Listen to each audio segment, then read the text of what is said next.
तुम वो नहीं हो। क्या तुम्हारी आंखें हरे रंग की नहीं थी? और तुम्हारे बाल? तुम वो नहीं जो मैंने सोचा था। इंसान ऐसा नहीं कहता है। ये साबित करता है कि तुम वो नहीं जो मैंने सोचा था। क्या तुम्हारी आंखें हरे रंग की नहीं थी? कोई सच्चा इंसान ऐसा नहीं कहता है। मैं जो चाहूं बन सकता हूं। साबित करता है कि कोई सच्चा इंसान ऐसा नहीं कहता है।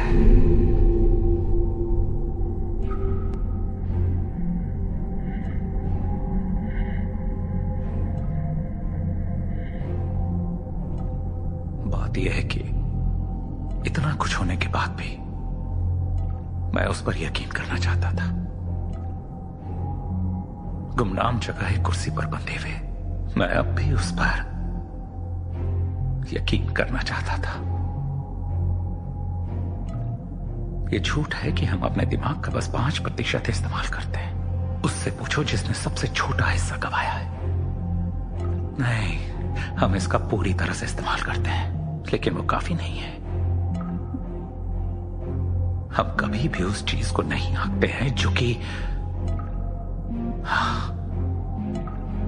वो हर तरफ है।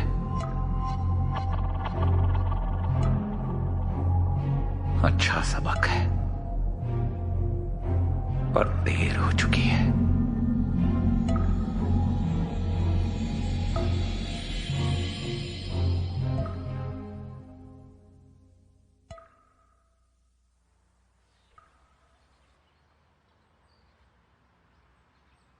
क्या तुम तैयार हो?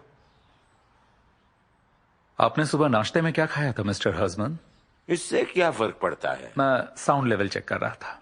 ब्रेड और अंडे का ऑमलेट, हर सुबह की तरह। ओके। ट्रेन नर्क की तरह थी, पर नर्क भी उससे बेहतर होगा। कुछ बोगी के बीच में ही थे, और शायद वो तैयार नहीं थे। बॉडी से पसीने की आ रही बदबू तो बहुत ही बुरी थी। मेरे पिताजी ने मुझे एक कोने में धकेल दिया। वहां कोई खिड़कियां नहीं थी, बस दरारें थी, और उन दरारों की वजह से ताजी हवा अंदर आ रही थी, स्वर्ग जैसी। हमें किसी स्टेशन पर रोका गया। एक जगह पर खड़े रहना हिलने से भी बदतर था, भले ही आप किसी बुरी चीज की ओर बढ़ रहे हो। एक रोशनी मेरी आंखों पर पड़ी और मैं दरारों के करीब गया।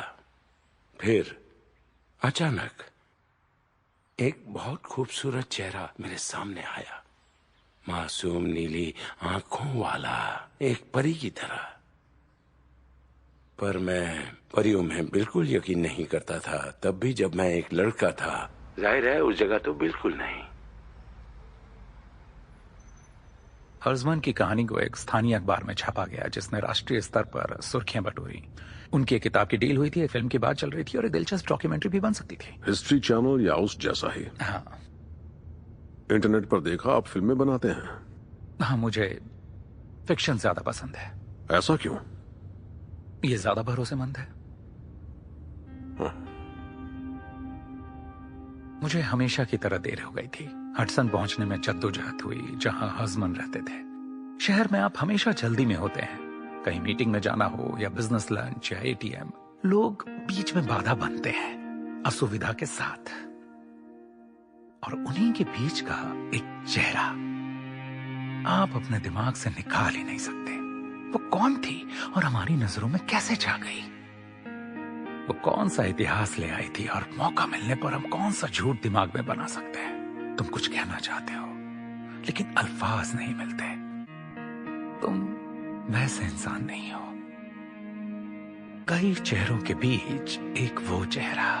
तुम फोन पर बात नहीं करोगे, उसकी सुगंध को सूंघोगे। कॉफी के लिए कभी एक दूजे का सामना नहीं करोगे, एक दूजे का पसंदीदा रंग जानने के लिए। वो लड़की दरअसल किसी लड़की को नहीं जान सकोगे, ना ही प्यार करोगे। उसे दोबारा ना देखना ही ठीक है। अब तुम पुराने नॉलेज को समझने की कोशिश करो, उसे पहचानो। मैंने उसे अपने कैमरे में कैद कर लिया।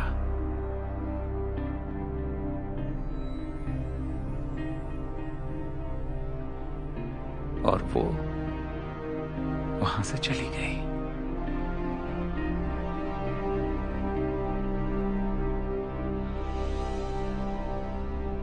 मैं तस्वीरें ले रहा था और वो उस प्लेटफॉर्म पर बस एक चेहरा भर थी। मैं कैसे मान लूं कि तुम उससे दोबारा नहीं मिले? कुछ फिजिक्स के सूरमा मानते हैं कि हमारे जैसे और भी ब्रह्मांड हैं जिसमें कुछ ही चीजें अलग हैं। मुझे लगता था कि शायद किसी और ब्रह्मांड में हम मिलेंगे। मैंने सोचा नहीं था कि ये यही होगा। किसी और ब्रह्मांड में? हाँ, तुम इस पर यकीन करते हो? मुझे ये सुकून देता है। ब्रह्मांड की इन बातों को ब्रह्मांड तक ही रहने देते हैं। वो एक छोटी लड़की थी, लगभग 5 या 6 सालों की होगी। खूबसूरत घुंघराले बालों वाली। उसने दरारों से झांककर मेरी तरफ प्यार से देखा। एक लड़का जो उससे बस थोड़ा सा बड़ा था। उस लड़की ने उस ट्रेन और उसके सामान के बारे में क्या सोचा होगा। हमने एक दूसरे को देखा कुछ इंच की दूरी से, लेकिन हो सकता है वो किसी अलग जगह से थी। फिर उसने कुछ हलचल की। उसने अपनी उंगलियां दरारों के बीच में डाली और मेरी हथेलियों पे कुछ रख दिया। और कुछ पल बाद मानो ब्रह्मांड को पता था कि ये पल खत्म हो गया है और ट्रेन फिर से चल पड़ी। मैंने अपनी हथेली को देखा। मैंने देखा कि उसने अपने गले का एक छोटा सा लॉकेट दिया था।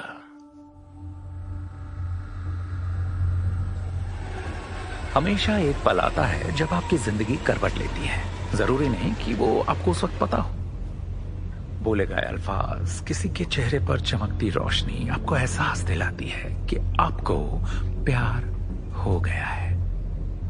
इतिहास अजीब तरीके से घुमाव लेता है और आप उस जगह पहले जैसे नहीं रहते। क्या वो अपनी आंखों से चश्मा निकाल रही है या आंसू पोंछ रही है? वो स्पर्श कितना ही छोटा क्यों ना हो, मुझे उसने एक झटके में बदल दिया। एक आत्मा राह के साथ, एक जिंदगी एक रेखा के साथ। ट्रेन में एक लड़की होना आम बात है, पर एक रोती हुई लड़की होना खास बात। मुझे यकीन नहीं था कि वही लड़की है जिसे मैंने पहले देखा था। वो अलग दिख रही थी।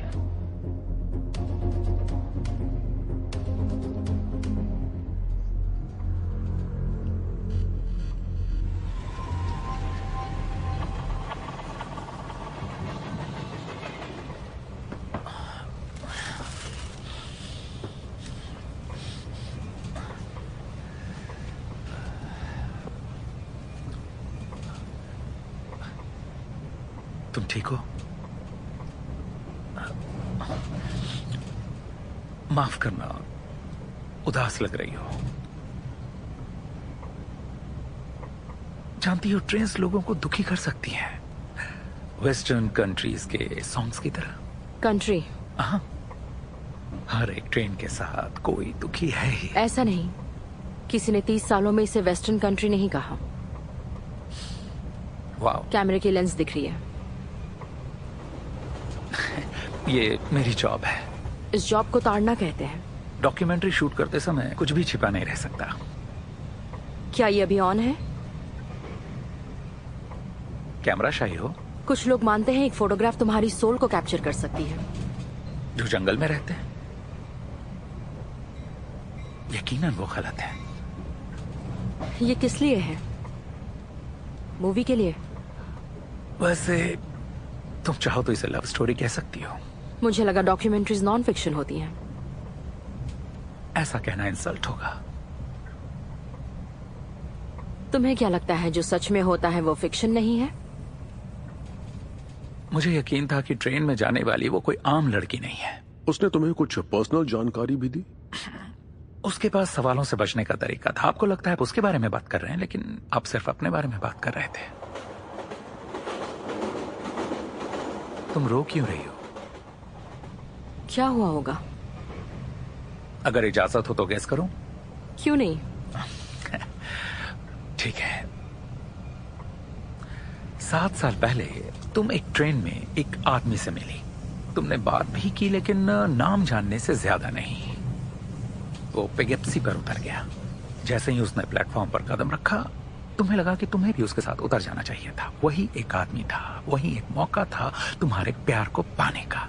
लेकिन ट्रेन चल पड़ी और तुमने अपना मौका गवा दिया। तुमने पेगेप्सी की डायरेक्टरी एक हफ्ते खंगाला, पर उसके पहले नाम के अलावा कुछ नहीं मिला। और नाम क्या था? बॉब। बदकिस्मती से शायद वो जेबिडाह से होगा। तुमने 373 रॉबर्ट से हर एक को जांचा, बॉब्स और बॉबी। मैंने कभी बॉबी को नहीं जांचा। बिना किस्मत के। लेकिन 7 सालों में हर दिन तुम टिकट खरीद कर ट्रेन से पेगेप्सी जाती रही और अकेले ही अपने घर आ जाती थी। ये किसी और की कहानी है। अच्छा, मैं उसे तलाशने में इतना समय नहीं लगाऊंगी जिसने मेरी माँ की हत्या की है।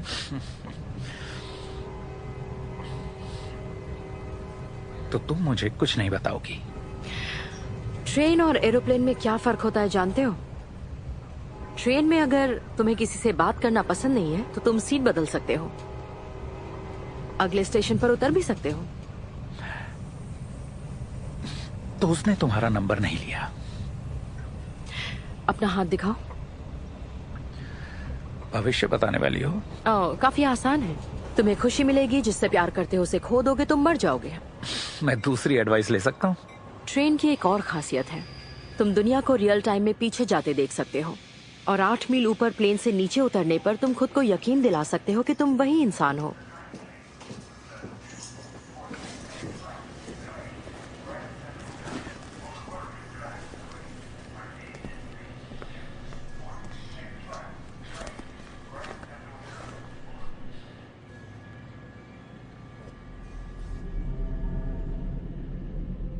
तो लाखों सवाल बिना किसी सवाल करने वाले के बिताई हुई 100 रातें। मैं इस गीले बिस्तर में खुद को क्या महसूस कर रहा हूं? मेरी बगल में ये कौन है? मुझे जितने याद हैं उससे ज्यादा घाव क्यों है? सही है, यादाश्त खो गई है। लेकिन क्या यादाश्त ही हमारी भावनाओं को हमारे अस्तित्व के पलों में बुनती है? लेकिन हाँ, किताबी सवाल अपनी ताकत खो देते हैं जब तुम अपनी ताकत खोते हुए महसूस करते हो। ये समझने की बात है कि तुम अनिश्चित भविष्य में किसी मोड़ पर मर रहे हो। वो घड़ी की टिक टिक को धीमी होते देखना। और हाँ, रूम में मैं अकेले मरने वाला नहीं हूं। तो तुम काम पर वापस गए? मुझे प्रोजेक्ट पूरा करना पर था। अब तुम्हारे पास एक नाम था। वेस्टपोर्ट में कोई लेक्सी नहीं थी। वहां 3 अलेक्जेंड्रा थी, लेकिन उनमें से कोई वो नहीं थी। जब हम कैंप में आए, वहां सब कुछ सामान्य था। एक आदमी दाईं या बाईं ओर इशारा करता और मैं अपनी मॉम और बहन के लिए जीऊंगा या मर जाऊंगा। मैं काम करने के लिए काफी बड़ा था, तो मैं और मेरे पिता हम दाईं ओर गए। मेरे हाथ में अब भी वो लॉकेट था, लेकिन मैंने उन्हें हर छोटे टुकड़े के बारे में बातें करते देखा जिससे वो खोज सके। Rings, bracelets. तुम अपनी चीजों को तब तक ही मुंह में छिपा सकते हो जब तक वो तुम्हारे मरने के बाद ले न ले। तो मैंने छोटे लॉकेट को छिपाए रखने की ठान ली, जो मुझे उस छोटी लड़की ने दिया था। कोई फर्क नहीं पड़ता, मैंने उसे अपनी जुबान के नीचे दबाए रखा। हर एक मिशन, भले ही आपके दिमाग में हो, आपको जिंदा रखता है।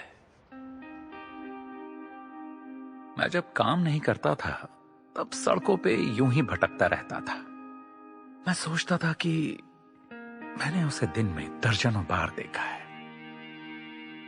असल समय में चीजें देखने से दुनिया का हिस्सा होने पर यकीन करना आसान हो जाता है। जैसे हमारी हलचल रोजाना से अधिक है, हमारी मौजूदगी भी आमतौर से ज्यादा होती है। लेकिन लंबे समय के खुलासे से सच्चाई का पता चलता है, हम बस भूत हैं। हमें खुद पर ही भ्रम होता है।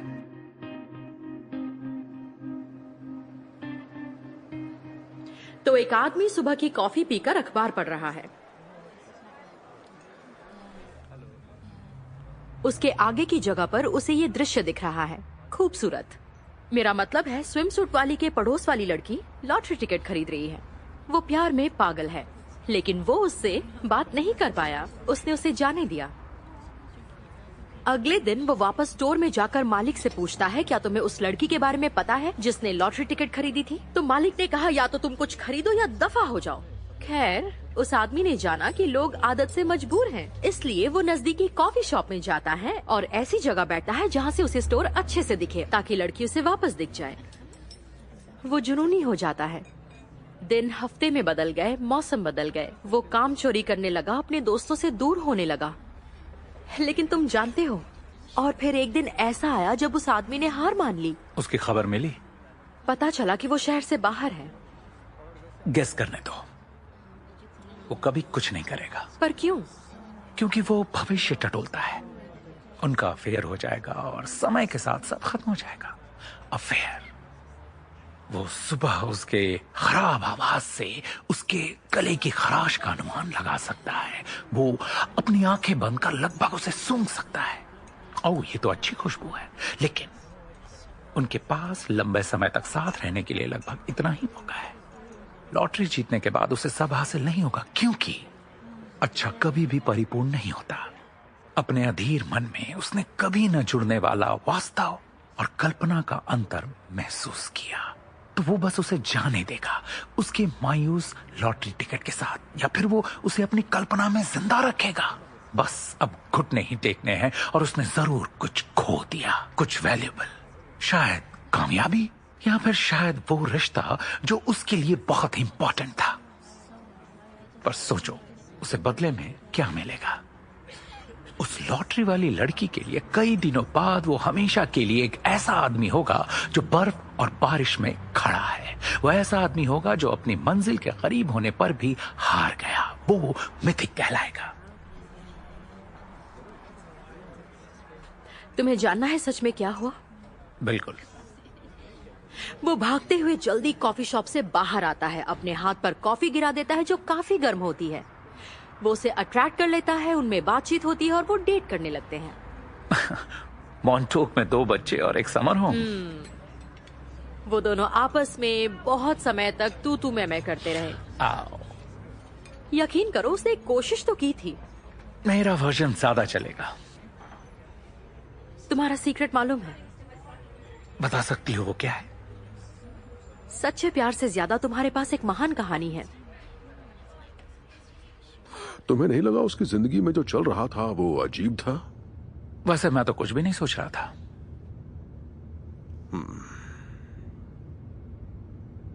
क्या? मुझे समझ में नहीं आ रहा कि तुम विक्टिम हो या सस्पेक्ट। मुझे लगता है तुम उसके बारे में कुछ और बात कर सकते थे। ओह, और वो लॉटरी टिकट?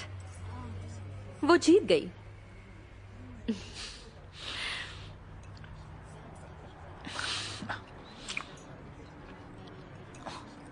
मुझे ढूंढने की कोशिश की।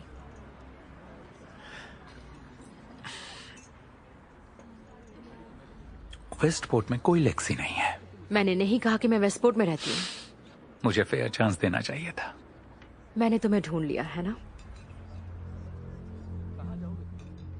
तुम अलग लग रही हो। मुझे भी लगता है। तुम्हारे बालों का रंग कैसा था? ये बात है ट्रेन में 2 लोगों के मुलाकात की। अगर वो दोनों जान गए कि वो अजनबी रहेंगे तो वो आजाद हो जाएंगे। तुम चाहे मेरी कहानी जैसी भी बना सकते हो, मैं निराश नहीं करूंगी। मैं तुम्हें मुझे मारने के लिए कह सकती हूँ, पता नहीं तुम ये कर पाओगे या नहीं। हमें एक दूसरे से झूठ बोलने की जरूरत नहीं जब तक कि झूठ सच से ज्यादा खूबसूरत ना हो। हम ट्रेन में ज्यादा देर नहीं होंगे। नहीं। तुमने मुझे ढूंढा कैसे?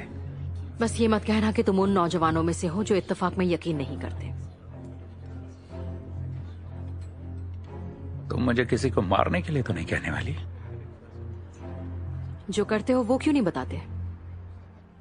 क्या मैं तुम्हें इस दर्द के लिए पेन किलर दूं? असल में दर्द मेरी यादाश्त के लिए अच्छा है। सेंट जूड्स की सिस्टर्स तुमसे सहमत होंगी। Catholic school? बिल्कुल सही। उसका पेट्रन सेंट। मैंने लॉकेट को जुबान के नीचे दबाए रखा। जब तक कि जुबान से खून न बहे मैंने उसे ऐसे दबाए रखा, इस तरह। मैं वैसे ही सो गया। आखिरकार मेरा वो दर्द धीरे धीरे कम हो गया। मेरे पिताजी ने बस कुछ हफ्ते पहले ही उसे बनाया था। एक दिन उन्होंने काम करने से मना कर दिया और उन्होंने पिताजी को पीट पीट कर मार दिया। गोलियां बहुत कीमती होती थी।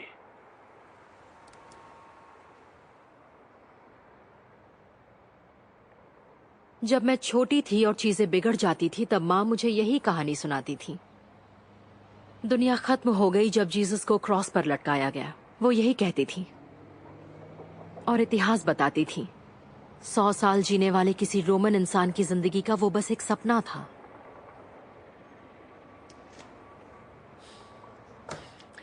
कॉफी पियोगी? तभी उसने तुमसे कार्ल प्रूवेट के बारे में पूछा था? पहली बार नहीं। मुझे पता था वो कुछ छिपा रही है, अपने पास्ट की कुछ बातें। पर जो कुछ उसने बताया ज्यादा नहीं बताया। बल्कि जिस तरह कहा उसके बारे में था।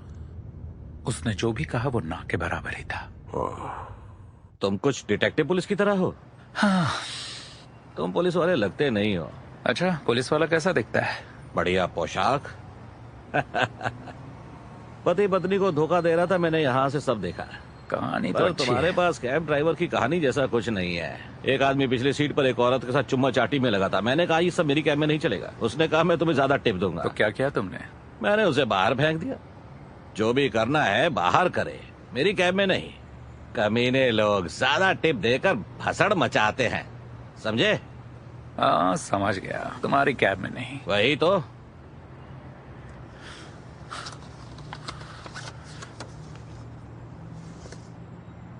ये तो वही है। आज तक की सबसे अजीब कहानी सुनना चाहते हो? बौने लोगों की कहानी सुनाओगे? क्या बौने? हाँ, किसी तरह वो हमेशा बौनों को शामिल करते हैं। वो कभी सच्चे नहीं थे। और हाँ, 100% ऐसा ही हुआ है। मेरा भाई 2 साल तक एक लड़की के साथ लगा रहा, जिसे वो स्पिनिंग क्लास में मिला था। क्लास में सिर्फ औरतें थी। मेरे भाई ने औरतों के लिए क्लास ज्वाइन की और वो उस लड़की के साथ लगा रहा। एक रात उसने पूछा क्या मैं अपने दोस्त को भी बुला लूं? मेरे भाई की तो लॉटरी लग गई। बेशक ये ज्यादा रोमांचक है। गेस करने दो। वो दोस्त एक आदमी है ना? आदमी? तुम पागल हो? मेरा भाई जिसके साथ में था ना, उससे भी ज्यादा सुंदर थी वो। एकदम धांसू थी। उन्होंने रात भर मजे किए, जैसा उसने पहले कभी सोचा था। मेरे भाई को तो मौत के बाद वाला स्वर्ग का आनंद मिला। मुझे सुबह उसके कॉल की बात पता चला कि सब कुछ चला गया है। लड़कियां, वॉलेट, टीवी। उसने पुलिस को बुलाया लेकिन कुछ नहीं हुआ। उस लड़की का फोन बंद हो गया था। वो स्पिनिंग क्लास छोड़ चुकी थी, ऐसे जैसे कभी वहाँ थी ही नहीं। सीधे सीधे एक बात पूछता हूँ, वो उसके साथ 2 साल तक थी ताकि उसकी टीवी चुरा सके? उसका पूरा घर। उसका नसीब अच्छा था, लड़की ने अंडरवियर छोड़ दिया। मेरी मानो ये बहुत अजीब कहानी है। उसने लड़की को तलाशा नहीं?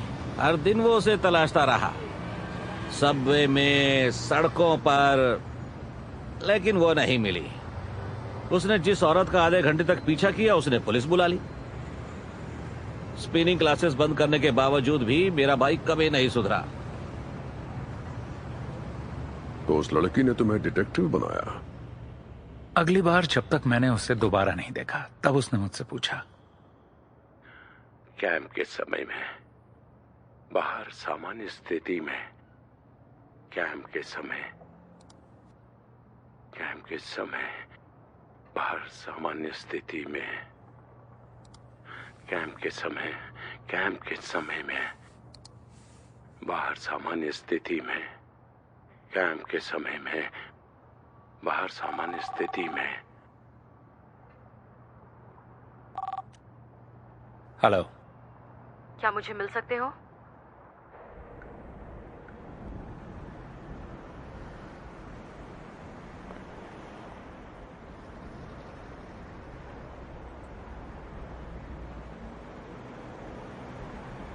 जहां मैं बड़ी हुई सब कुछ फ्लैट था, यहां तक कि शहर भी।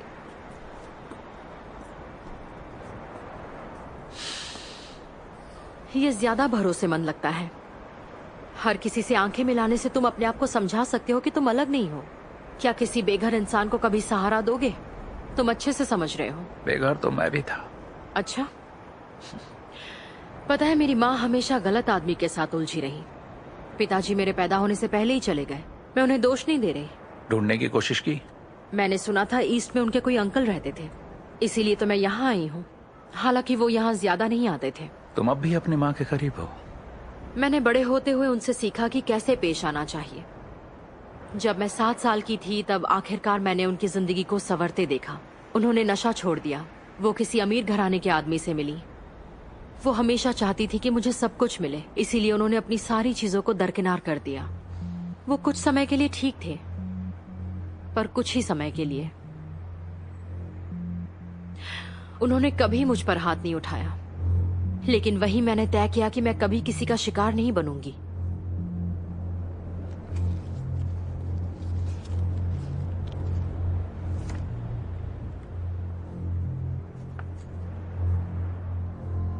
ये जरूरी है कि तुम अपने खुद के वादे पर अटल रहो। सच है ना? यही फोटो देखकर तुम पिघल गए? मैं वो कर रहा था जिससे उसकी मदद हो।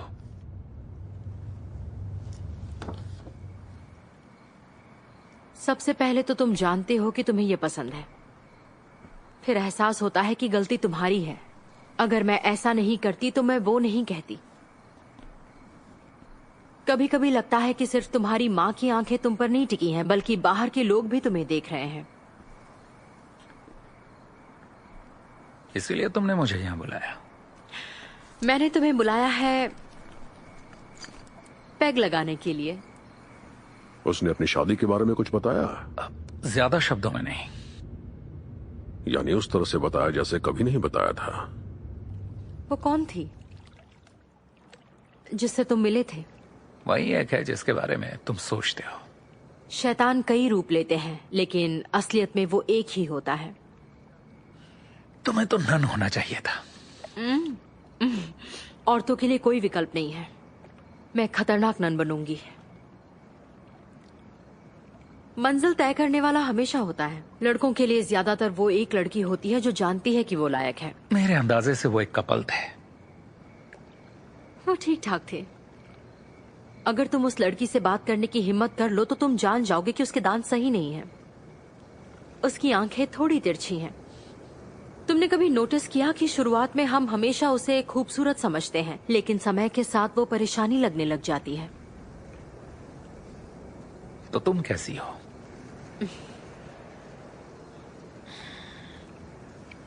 मैं तो ऐसे ही ठीक हूं।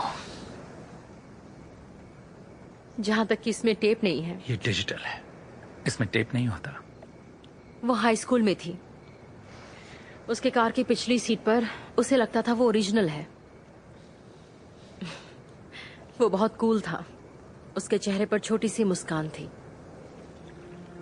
लेकिन उस मुस्कान में अपेक्षा और दर्द भरी दुनिया थी।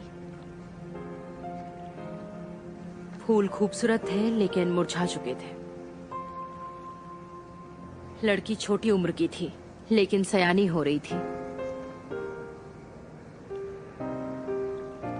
वो एक दूसरे को जिंदगी की आखिरी सांस तक किसी वृद्धाश्रम में नहीं पाने वाले हैं।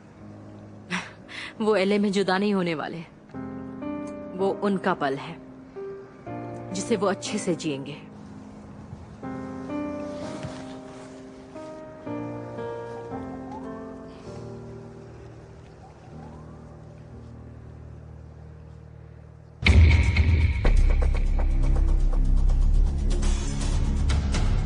अगर उस लड़की के साथ अपने संबंध के बारे में तुम मुझे कुछ बताना चाहते हो तो यही सही समय है। मुझे जानना है कि अगर किसी को सच में जानना संभव है तो। I love you. सच में? नहीं, मैं हमेशा साथ हूँ। मैं हमेशा जानना चाहता था कि वो सच है। हमारी सोल समय की शुरुआत से एक साथ पैदा हुई थी और मेरे दिमाग में उसकी एक छवि थी। I love you. हमारी सोल समय की शुरुआत से एक साथ पैदा हुई थी। मैं हमेशा हमारी सोच समय की शुरुआत से एक साथ पैदा हुई थी। I love you, I love you. हमारी सोल समय की शुरुआत से एक साथ पैदा हुई थी।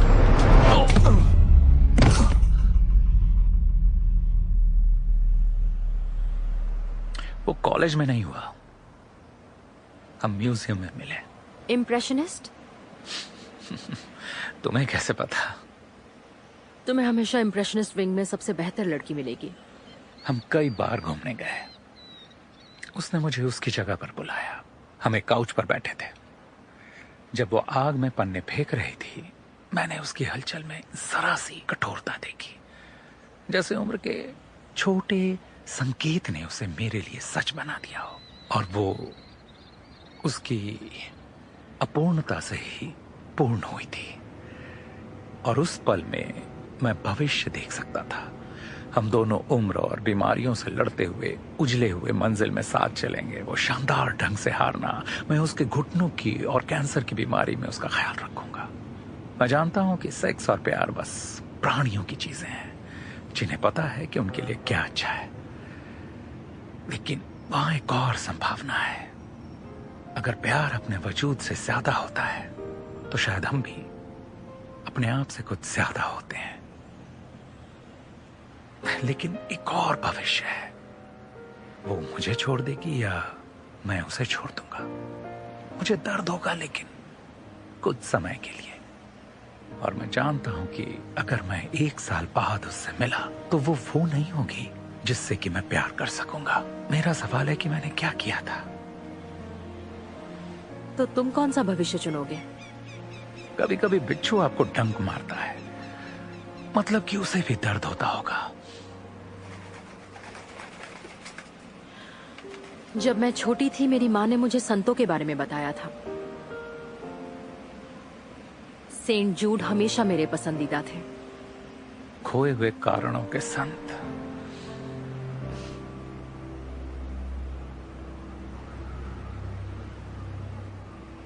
तुमने सच में मुझे किस लिए बुलाया है?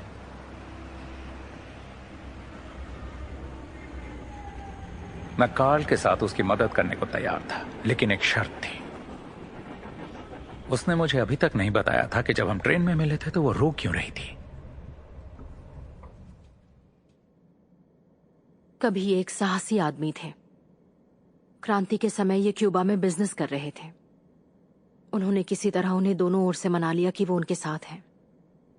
उन्होंने सरकार की ओर से छापामारी के लिए घुसपैठ की। क्रांतिकारियों को बताया कि जानकारी इकट्ठा कर रहे थे।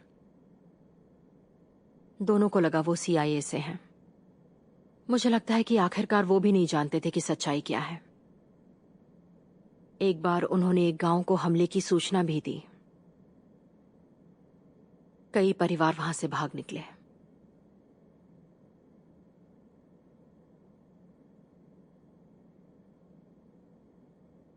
क्या तुम्हारे पास चॉकलेट है? मैं चाहती हूं कि तुम मेरे लिए ये करो, डैनी। मेरे कैमरे के साथ उनका पीछा करने से तुम्हें क्या मिलेगा? गोला बारूद। किसी की भी 2 जिंदगियां नहीं होती हैं। हर किसी का कोई राज नहीं होता। और यहीं तुम गलत हो। तुमने अंदाजा लगाया कि वो बूढ़ा आदमी उसका अंकल है? मुझे लगता है कि वो बस एक बूढ़ा आदमी था जिसका उसने इस्तेमाल किया। वो कहानी अच्छी बनाती थी। कार्ल प्रूएट का पीछा करने को तुम राजी कब हुए? वो एक क्रिमिनल डिफेंस लॉयर था और मुझे पता था कि उसके कुछ गैर कानूनी संस्थाओं से संबंध है, लेकिन इसके बारे में मैंने ज्यादा सोचा नहीं। तुम्हें अब भी लगता है कि वो एम्यूनिशन तलाक की कार्रवाई के लिए थे? तलाक का जिक्र उसने कभी नहीं किया। सही है, मतलब बताकर भी कुछ नहीं बताया। 1 हफ्ते के भीतर ये इंटरेस्टिंग बात शुरू हो गई। तब तुमने पहली बार देखा था जेम्स फैनेट्री को? हाँ, हमारी पहचान कुछ खास तरीके से नहीं हुई, लेकिन यही था। ये तो हमें पहले से ही पता है। रिकॉर्ड की वजह से मैंने उसे जाने नहीं दिया। तो इसलिए कभी कभी बिच्छू डंक मार देता है। तुमने पिछले हफ्ते और दिनों के बारे में बताया। तुम वजह की तलाश में थी। कोई घिनौना काम करते हुए तुमने कुछ गलत कहा क्या? क्या ये सच में इतना नाजुक हो सकता है या तुम इसे जाने दे सकती हो? मैं उन कपल से नफरत करती हूँ जो ये याद नहीं रखते कि इतने लंबे से वो साथ क्यों हैं। कान्हे के देश में अंधे से ईर्ष्या करने जैसा।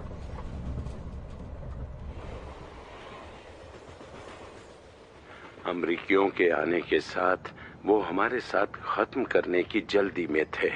अंत में मेरी बारी होती। मैंने ट्रेन की उस छोटी लड़की के बारे में दोबारा सोचा। एक ऐसी जगह जहां बुराई बहुत बड़ी लगती थी और छोटी भी। हर रोज मैं यकीन करता गया कि दया की एक हरकत ने मेरी जान बचाई।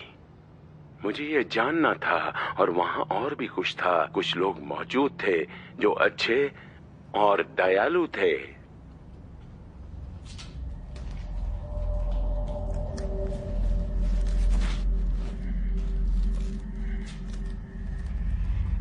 उसने तुम्हें कार्ल प्रुइट की जो तस्वीर दिखाई उसमें तुम्हें कुछ भी अटपटा महसूस नहीं हुआ? वो एक फैमिली फोटो तो बिल्कुल नहीं थी जो टेलीफोटो लेंस से ली गई हो। उसे अपनी तस्वीरें निकालना पसंद नहीं था। बिल्कुल, बहुत सीधी थी ना वो। मैंने विश्वास पर बहुत जोर दिया। पर मुझे लगा था कि तुम फिल्मी लोग नास्तिक होते हो। जब तक कि ईश्वर तक बात आए। एक सुबह बहुत ज्यादा उत्साह था। कैंप के गार्ड्स गायब थे। लोग आसपास भाग रहे थे। अमेरिकन ने कैंप को आजाद कर दिया था। उनके पास हमारे लिए खाना था। उनके पास हमारे लिए कुछ मीट और थोड़ा शोरबा था। लेकिन मुझे कुछ अच्छा और गर्म खाए काफी समय हो गया था। मैंने जल्दबाजी में खा लिया तो वो लॉकेट हिल गया और लगभग मेरी सांस फूल गई। जरा सोचो उस बारे में। अगर अंत में मैंने उस लॉकेट को निगल लिया होता तो मेरा दम घुट गया होता। मैंने उसे अपने मुंह से बाहर निकाला और अपने गले में पहन लिया। एक जोश लड़के के गले में वो लॉकेट। मैं समझाते हुए थक गया था। उन्हें सोचने दो कि मैंने धर्म बदला है। मैंने कार्ल को कई बार बिल्डिंग में जाते देखा तो मैंने एक अलग ही फैसला लिया।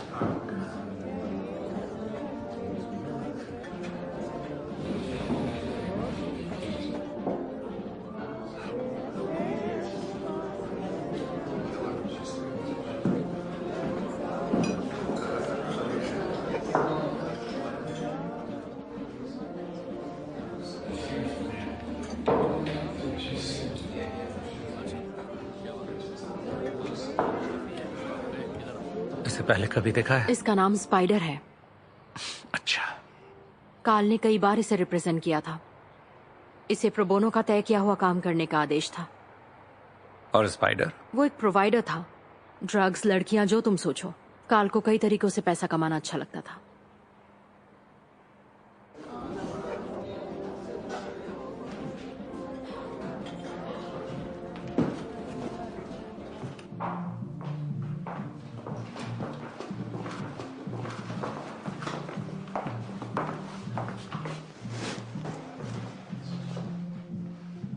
तुम पूछ रहे हो कि टाइम क्या हुआ है?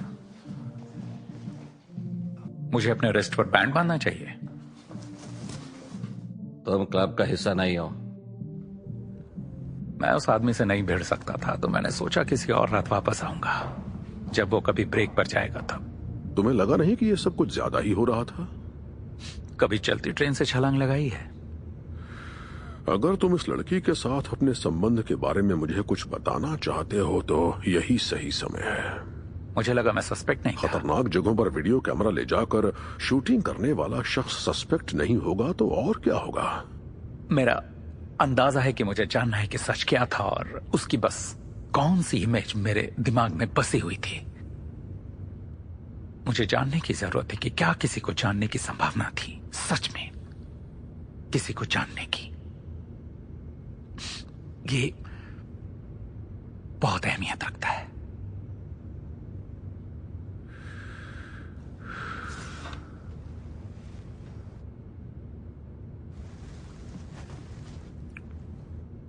मेरी बीवी पिछले साल मर गई। 30 साल की थी। मुझे कॉल आया था, पता नहीं किसने किया था। कार एक्सीडेंट था। मजे की बात यह कि उस रात वो बाहर नहीं जाने वाली थी, पर उस रात वो गई। उस लड़के से मिलने गई जिसके साथ उसका अफेयर था। मैं कई हफ्ते गुस्से, दर्द और नुकसान के बीच पिसता गया, पर सबसे मुश्किल था एक भावना से दूसरी भावना तक पहुंचना। मैं टूटा हुआ था। आखिरकार मैंने एक भावना चुनने का फैसला किया। मैंने याद करने की कोशिश की कि वो कौन थी और मैंने उससे प्यार क्यों किया। और फिर जब बुरी भावना उत्तेजित होती है तब मैं उसे क्या कहते हैं, जब शीशे को सोने में तब्दील करते हैं, एल्केमी। हाँ, मैंने सोचा कि उससे सब कुछ ले लूंगा। जिन चीजों से नफरत करता था वो भी, और मन ही मन उसे बता दूंगा कि कैसे मैं उससे प्यार कर बैठा, क्योंकि इन्हीं चीजों ने तो उसमें खामियां होने के बावजूद बनाए रखा। मैं हर दिन सोचता हूं, किसी को सारी उम्र बेपनाह प्यार करने के बावजूद आप किसी से एकाएक नफरत कैसे करने लगते हैं। मैंने ऐसे मर्द भी देखे हैं जो अपनी बीवी के लिए जान देने को तैयार थे, पर उसी ने अपनी बीवी के टुकड़े कर दिए। मैं ऐसा नहीं होने देने वाला था। मैं सोने को शीशे में नहीं बदलने वाला था। उससे कुछ हुआ? हाँ, थोड़ा बहुत।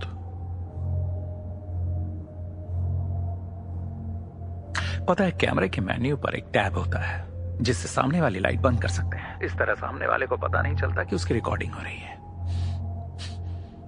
तो ठीक है, कुछ आप बताइए, कुछ मैं बताऊंगा। क्या वो सच था? जानते हो जीसस ने क्या कहा था? सच क्या है? वो उनके न्याय के खिलाफ थे। आखिरकार मैं न्यूयॉर्क चला गया। मुझे अपने रिश्तेदार के पास काम मिल गया जो छोटे तोहफे बेचता था, चर्च की कुछ धार्मिक चीजें। वो हमेशा मेरा मजाक उड़ाया करता था। लॉकेट की वजह से वो मुझे अजीब नाम से पुकारता था। बाहर जाके चीजें बेचने को कहता था। मैं हर दिन कार्ट लेकर कोनी आइलैंड जाता था। मुझे यकीन नहीं होता था कि लोग कैसे खुश हो सकते हैं, बस एक कॉटन कैंडी और कुछ बचकाना राइड्स के साथ। वो खुशी मेरे लिए भाषा से ज्यादा अजनबी थी। एक दिन मैं अपनी कार्ट ले जा रहा था जब वो सुंदर जवान औरत अपनी भांजी के लिए कुछ खरीदने के लिए आई। वो एक लहजे के साथ बात कर रही थी, तो हमने जर्मन में बात शुरू की। मैंने अपनी नास्तिकता के बारे में कुछ बात नहीं की, बिल्कुल नहीं, ना ही जर्मन होने की। लेकिन वो बेहद शरीफ और दयालु थी। मैं उसे बताना चाहता था कि मैं एक जू हूं और वो समझ जाती। हम दोनों में बहुत ही ज्यादा फर्क था, लेकिन उससे बात करना आसान था और मैं उसकी मुस्कान आज तक नहीं भूला। आखिरकार उसने एक लॉकेट खरीदा जिसे मैं एक बैग में रख रहा था और मेरी शर्ट से वो लॉकेट बाहर निकल आया।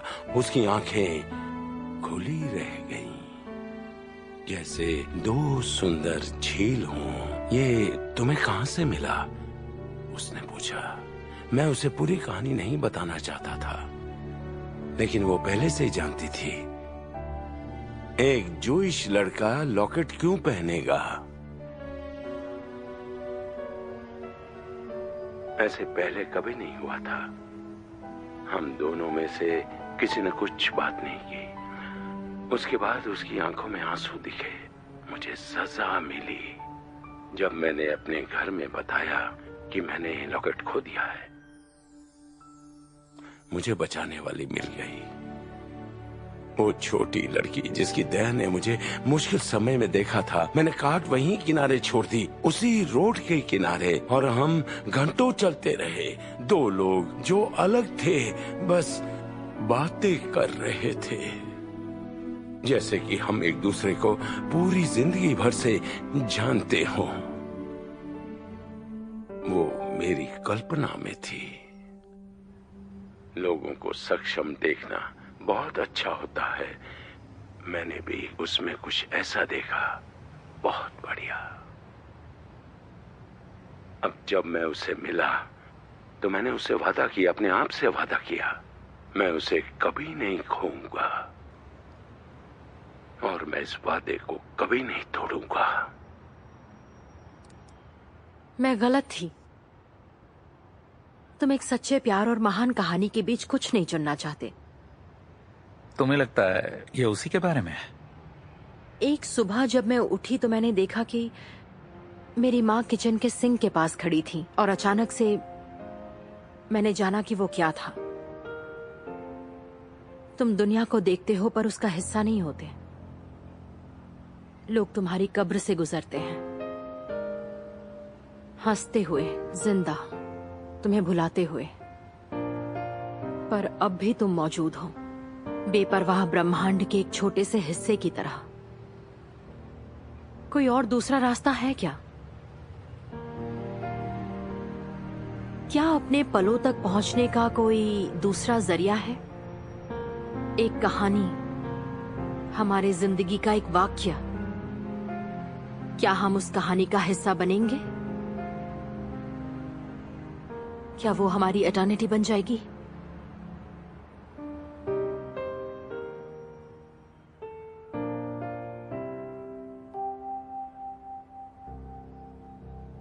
पता नहीं मैंने उसे हजमंस के बारे में क्यों नहीं बताया।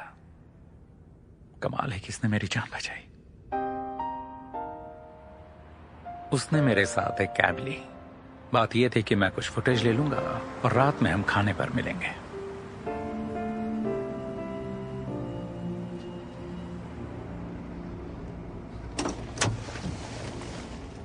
तुम्हें उसके लिए लड़ना चाहिए था। तुमने सोचा कि वो उसकी खामियां थी जिससे तुम्हें प्यार हुआ, लेकिन असल में वो बस एक कहानी थी जो तुम्हें एक अच्छा लड़का बना देती जिसने किसी दूसरी लड़की के लिए उसे छोड़ दिया। एक महान खोए हुए प्यार का मुकाम होता है, मुझ जैसी लड़की के लिए भी। कहानियों की ना उम्र होती है ना अंत, तुम उन्हें हमेशा दोहरा सकते हो। दिक्कत यह है कि सबका अंत एक जैसा होता है।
सच में यार, तुम ऐसा सोच भी कैसे सकते हो?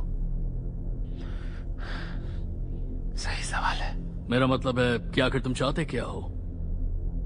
मैं नहीं जानता, पर मुझे लगता है कि तुम जानते हो। अच्छा था। अच्छा, तो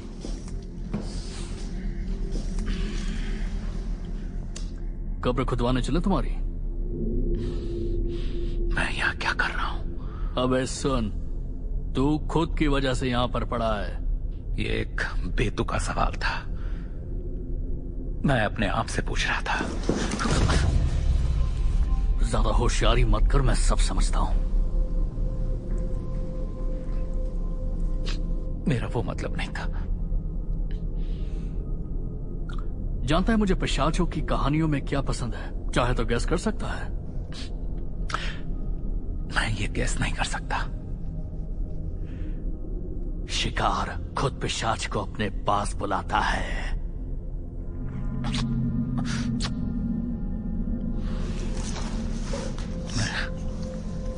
मैंने तुम्हें जानने में गलती की। ये तो हर कोई करता है। क्या तुम्हें सच में लगता है कि तुम उसे पा लेते? सोचो कि क्या उसने तुम्हें अपनी सच्चाई दिखाई? मैं वो नहीं सोच रहा था। और यहीं तो तुम गलत थे मेरे दोस्त। तुम कुछ ज्यादा सोचते हो। लेक्सी जैसी लड़की सोचने के काम की नहीं है। उसने तुम्हें बताया कि वो कहां गोते लगा रही है। वो बताएगी कि तुम उसके बाल पकड़कर उसके चेहरे को तकिए पर रखो। बताएगी कि उसे जबरदस्ती पसंद है।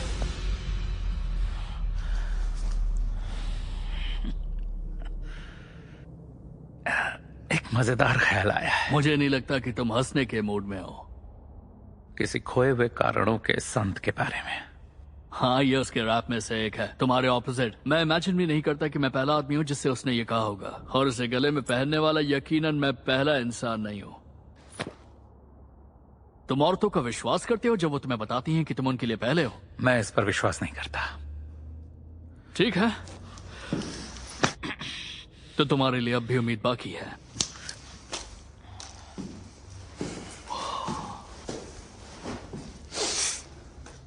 जानते हो वो एक स्कॉर्पियन है। मेरा मतलब कि तुम्हारा नाम स्पाइडर है। तुमने एक स्कॉर्पियन टैटू क्यों बनवाया? चुप रहना तुम्हारे लिए बेहतर होगा। बस ऐसे ही पूछ रहा हूं, ऐसे ही। क्या अंत में ये सब भुगतना ही पड़ता है? मेरा मतलब, देखो मैं कहां हूं और तुम कहां बैठे हो। क्या तुम्हें यह मजाक नहीं लगता? वैसे इतना भी मजाकिया नहीं है। मेरी होशियारों के बारे में यही थ्योरी है कि वो चीजों को अलग तरीके से देखते हैं। क्या तुम्हें लगता है कि उसने परवाह की? जैसा मैंने सोचा था, एक होशियार बंदा ही ऐसा बेवकूफ बन सकता है।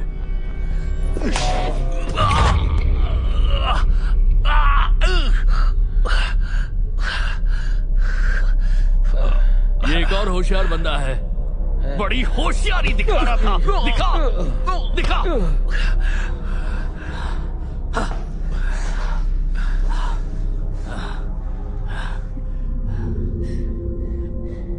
तो प्लान सुनना चाहता है? हमारी लड़कियां तुझसे काल पर गंदगी फेंकने के लिए कहेंगी, जो कि मुश्किल नहीं है। उसे लड़कियों से ज्यादा दर्द में दिलचस्पी है। तो फर्क क्या है? तुझे उसके लिए करना होगा। तय कर कि तुझे उसे पाना है या नहीं। वो किसी आदमी के साथ है। गेस करने दो, मैं उसे मार दूंगा।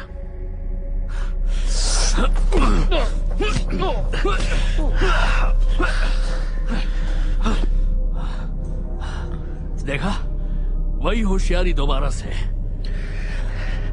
लेकिन मैं उसे क्यों मारूं जबकि वो उसे छोड़ने जा रही है? जरा एक मिनट रोका।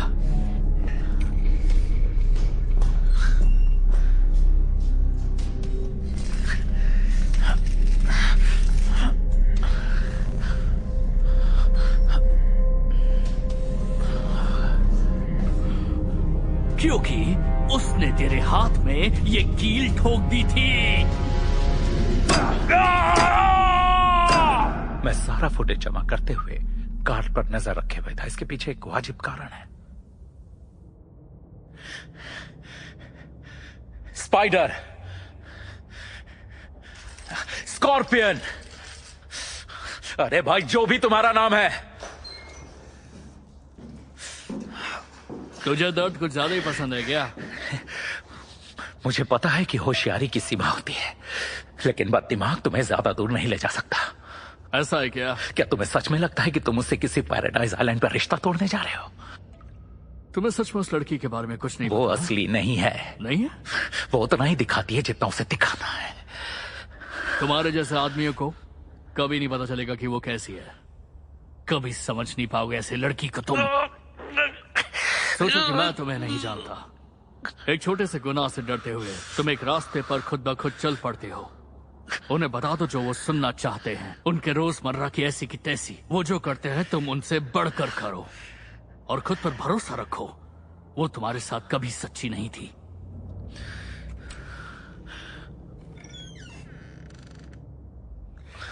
बस अपना हो ही गया था।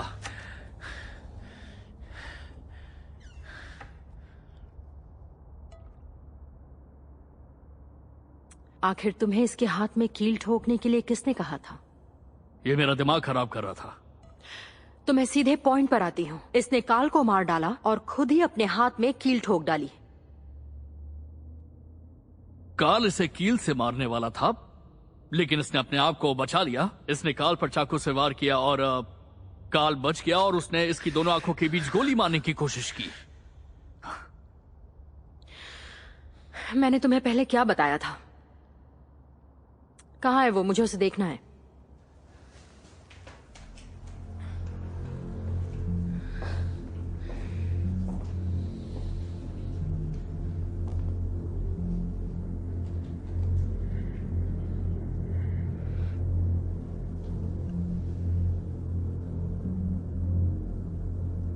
मैंने बहुत इंतजार किया।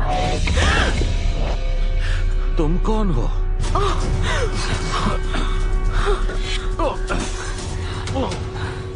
जीसस।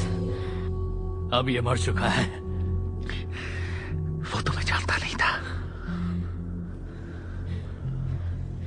तुम्हारे पास पिस्तौल है? कहा था ना मैंने कि शांत हो जाना। क्यों नहीं जानता था तुम्हें?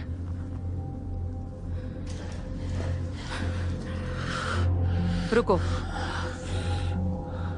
मुझे दो। तुम श्योर हो बेब्स?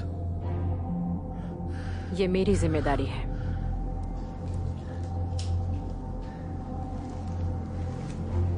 ये मेरी बंदी है।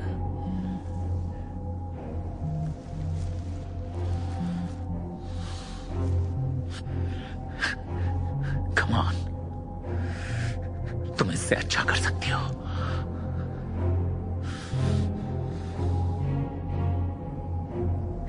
अगर बुरा लगा हो तो माफ करना। मुझे मारने के लिए स्कॉर्पियन को दोष नहीं दूंगा।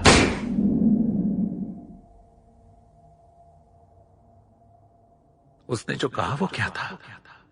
अपने जीवन के अंतिम पलों में एक चुनिंदा भविष्य जीने के बारे में। क्या ये वही सब कुछ है? क्या ये वही है? क्या तुम हमेशा ये समझने के लिए देर करते हो कि तुम मर गए हो? शायद मुझे और ज्यादा ध्यान देने की जरूरत है। वैसे वो मौत थी जो मेरे आंखों के सामने चमक गई।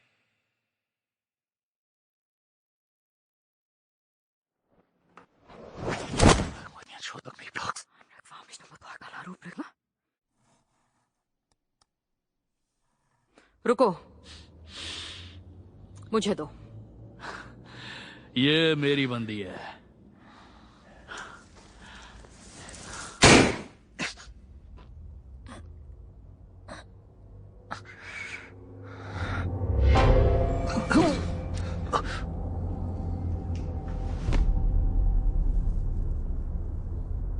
रिकॉर्ड के लिए, मुझे ये कभी पसंद नहीं आया।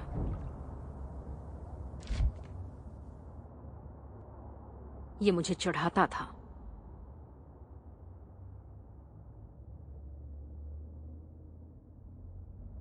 जैसा सोचा था वैसे नहीं हो।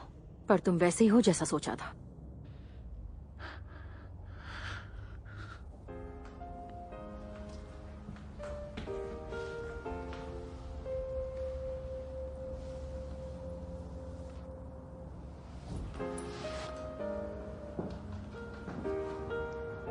उसे इसकी जरूरत नहीं होगी। अब तुम कहां जाओगी? गर्मी वाली जगह पर। वहां तुम्हारी पहचान क्या होगी? तुमने मुझे इतना बदला है जितना मैं खुद को नहीं बदल पाई डैनी। पिशाच कभी न्योते के बगैर नहीं आते।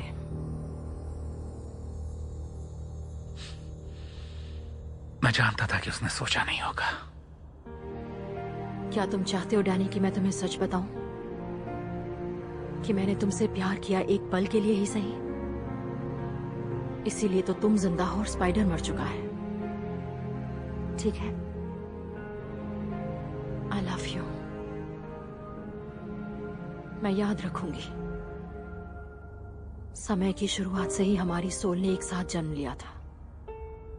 मैं तुम्हें कुछ नहीं बता सकती जो तुम्हें पहले से नहीं पता।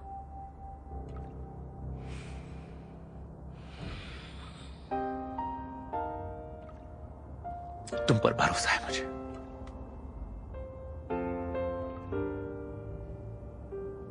क्या तुम मुझे याद करोगे? कह नहीं सकता।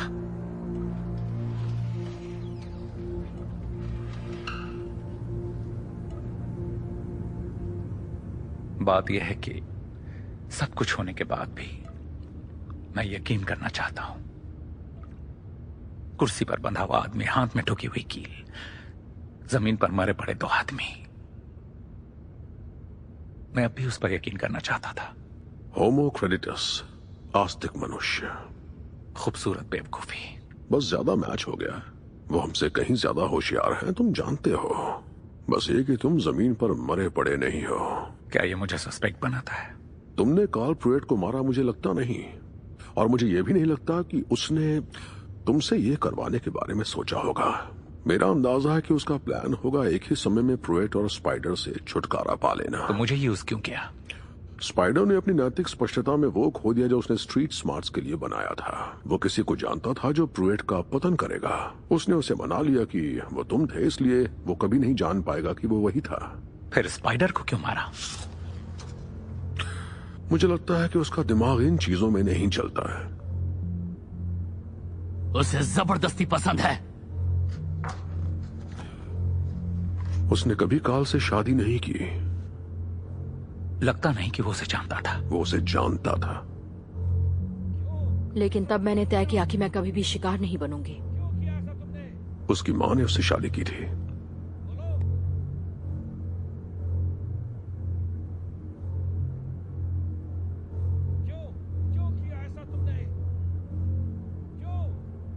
उसे क्यों मारा? डीए के मुताबिक हत्या है, पर कार्ल ने बताया कि वो रसोई का चाकू लेके उसकी ओर बढ़ी थी। वो निर्दोष था। उसने कभी नहीं कहा कि उसने उससे शादी की। क्या? या वो वही एक था जो उसे पीटता था? वो बस। जब तुम सुबह उठते हो तो एहसास होता है सिर्फ तुम्हारी माँ की आंखें तुम पर नहीं है, बल्कि बाकी लोग भी तुम्हें देख रहे हैं। उसने बस मुझे खाली स्थान को भरने दिया। मां ने कार्ल पर जबरदस्ती की कि शादी से पहले वो लेक्सी के लिए अंधा भरोसा स्थापित करे। कार्ल ने विश्वास को स्थापित किया। वो तब तक प्रभावी नहीं होगा जब तक उसकी और उसकी मां की मौत नहीं हो जाती। वो हमेशा चाहती थी कि मुझे सब कुछ मिले, इसलिए उन्होंने अपना सब कुछ दरकिनार कर दिया। उसने 3 दिन पहले विश्वास को खत्म कर दिया। मुझे लगता है कि वो स्पाइडर के साथ प्रुएट के लिए ही थी। ड्रग के मामलों में उसने उसे रिप्रेजेंट भी किया था। एक बार स्पाइडर ने उस पर हाथ रख दिया तो उसकी किस्मत तय थी।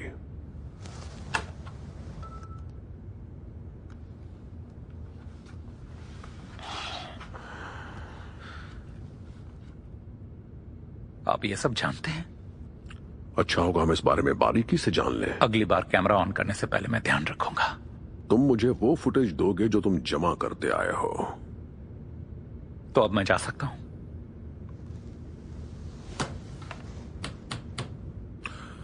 मैं कुछ जानना चाहता हूं। हाल ही में तुमने उस जोड़े के बारे में कुछ कहा था, हस्बैंड्स। तुमने उसे कभी कुछ नहीं बताया। मैं कभी भी नहीं चाहती थी कि वो ये सब करे। मैं बस कैंप में था, जैसा कि मैंने बताया। और मैंने कई ट्रेन्स को कैदियों के साथ गुजरते देखा, लेकिन मॉरिस कभी नहीं दिखा। उस दिन कोनी आइलैंड में हम पहली बार मिले। हमें प्यार हुआ और हमने शादी कर ली। जरूरी हिस्से सच हैं।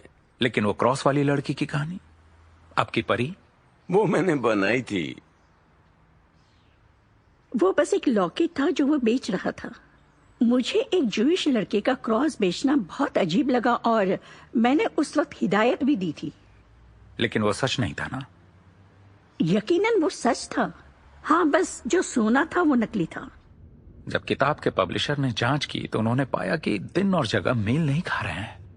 हर्जमन निर्दोष रहे, लेकिन उन्होंने किताब और सिनेमा की डील गवा दी। उसने ऐसा क्यों किया? पैसों के लिए? नहीं, वैसा कुछ नहीं। वो एक खूबसूरत कहानी थी जिसने लोगों को खुश किया। लेकिन वो सच्ची नहीं थी। उसने उन्हें अच्छा महसूस कराया। क्या तुम्हें परवाह होती है जब तुम कोई किताब पढ़ते हो जो काल्पनिक है? क्या तुम शेक्सपियर पर गुस्सा करते हो जब जूलियट ने वो शब्द नहीं कहे? हमारा प्यार सच्चा है 50 साल से। ये हिस्सा बिल्कुल सच्चा है। तो इसे जरूरी क्या है? मैंने उन्हें कुछ खूबसूरत दिया, लेकिन अब वो नहीं है। क्या दुनिया में ज्यादा ही खूबसूरती है? मुझ पर भरोसा रखो, मैं जहां था वहां ज्यादा खूबसूरती नहीं थी। इस तरह की कहानी उन सारे गरीब बेचारों को 100 सोने के लॉकेट से ज्यादा उम्मीद देती है। इसीलिए तो मैं ट्रेन में चढ़ा जब मैंने लेक्सी को दोबारा देखा। मैं अपने काम में था, मुझे हर्जमन्स का इंटरव्यू लेना था। तो मुझे वो फुटेज दोगे? हाँ, यू आर मोस्ट वेलकम। वो मुझे कभी शूट करने नहीं देती।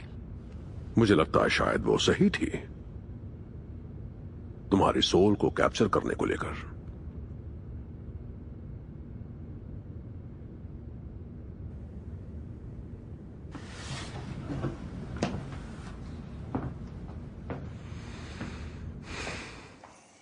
उसने मुझसे पूछा कि महान प्यार और महान कहानी में मैं क्या चुनूंगा। लेकिन क्या इसमें सच में फर्क है? अंत में तुम वो नहीं जो तुम खुद के बारे में सोचते हो, तुम वही हो जो मैं तुम्हें समझता हूं। दुनिया के लिए तुम बेकाबू, अनियंत्रित, अनियमित गति हो। अगर एक पल के लिए मैंने तुम्हें अपने शब्दों के जाल से बुन दिया और तुम्हारी पहचान बन गई। हम शब्द बनाते हैं, ये हमारी कल्पना है, लेकिन अगर वो हमें बनाते तो ये तो बस कवि ही जान सकते हैं। शब्द मंत्र हैं जो जादू करते हैं। शब्द अगर ब्रह्मांड के अस्तित्व को बुनने लगी तो क्या होगा? मैंने ये डिटेक्टिव मार्टिन को क्यों नहीं बताया? शायद मैं कभी असली शिकार नहीं था और ना ही कभी सस्पेक्ट था। तुम कह सकते हो कि मैं एक तरह का सहयोगी था। मेरे दिल को देखो।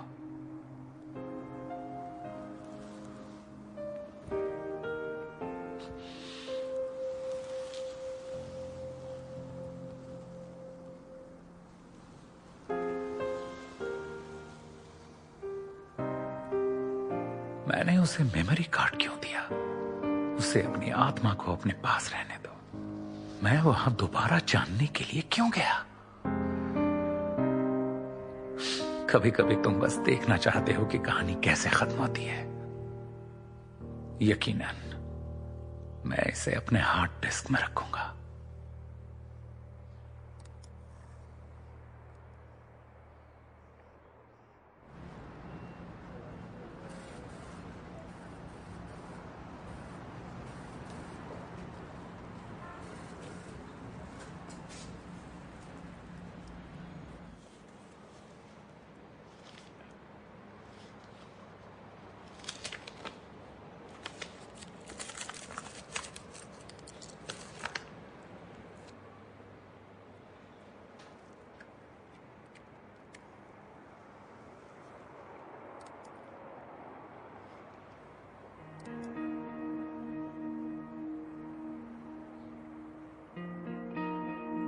मैं सच में हमारी बातचीत याद करती हूँ डैनी, लेकिन इस बार मैं बस तुम्हारी ओर से इमेजिन करने जा रही हूँ। बस कुछ ऐसे कि हम कभी एक दूसरे को जानते ही नहीं थे। आदमी और औरत ढेर सारे लोग, अंत में हम सब अकेले हैं। शायद यही ठीक है। इसी वजह से हम सब में उम्मीद, डर या किसी के लिए प्यार होता है। ये वही है जो हमें रात भर जगाता है और सुबह की रोशनी के खिलाफ हमारे सिर पर चादर ओढ़ने पर मजबूर करता है। ये तुम्हारे दिमाग में सुबह के 4 बजे टिक टिक करता है जब तुम किसी अजनबी के घर में रात की शराब के नशे में सो रहे होते हो। दीवारों पर नाखूनों से कुरेदना। मेरे घुटने छत की ओर इशारा कर रहे थे। प्रेम एक धर्म है, मृत्यु का खंडन, कल्पना और असंभव में उतरना, मोमबत्तियों का प्रकाश, असंभव के लिए एक गड्ढा, IRT पर कुछ बकबक। ये कॉकरोचेस की बदबू और मौत के तहखाने जैसा लगता है। रियो के ऊपर जीसस, मौत का खंडन। ये सेक्स और उसका मुरझाना है। जमीन पर खून है। तुम उसके लिए मारोगे या मरोगे। ये एक उम्मीद है और उम्मीद का अंत। तुम कफन निकालोगे और देखोगे कि तुम्हारे चेहरे पर गंध और पसीना है। समान धड़कन में ये तुम्हें भर देगा और खाली भी करेगा। असंभव के लिए ये एक सीढ़ी है। ये उम्मीद है और उम्मीद का अंत। प्यार आपकी बाहों को बांध देता है, आपके हाथ और पैरों में कील ठोक देता है। प्यार के बिना सेक्स जिंदगी के बिना मौत जैसा है। खतरे के बिना सेक्स शैतान के बिना भगवान जैसा है। अगर तुम बर्बाद होने का जोखिम नहीं उठा सकते तो प्यार करने की उम्मीद भी मत रखना। प्यार आपकी बाहों को बांध देता है, आपके हाथ और पैरों में कील ठोक देता है। ये भाला है जो आपके मांस और रक्त को छेद देता है, जो जमीन पर गिर जाता है। तुम्हारे होठों पर विनेगर लगाया है, तुम्हारी खोपड़ी में कांटा धसा दिया है। यहाँ एक रेगिस्तान की मृग तृष्णा है। एक गुफा में प्रतिध्वनि है जहाँ तुम्हारे शब्द तुम्हारा मजाक बना रहे हैं। तुम खरोच कर बनाई गई महान पेंटिंग को देखोगे जिसे एक हाथी अपनी सूंड से बना सकता है।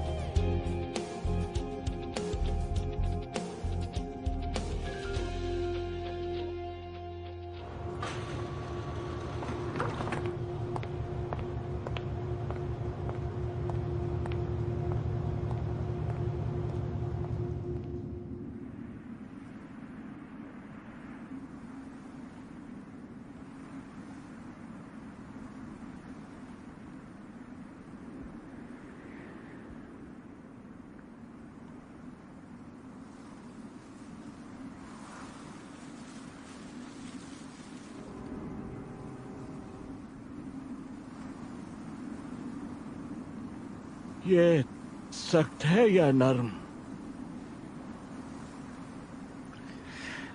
नर्म।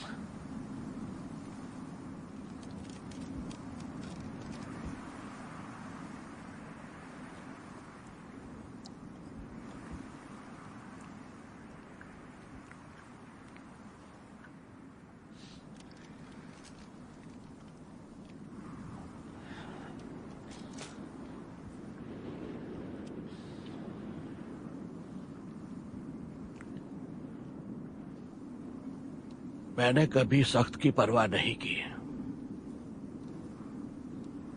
मैंने भी नहीं।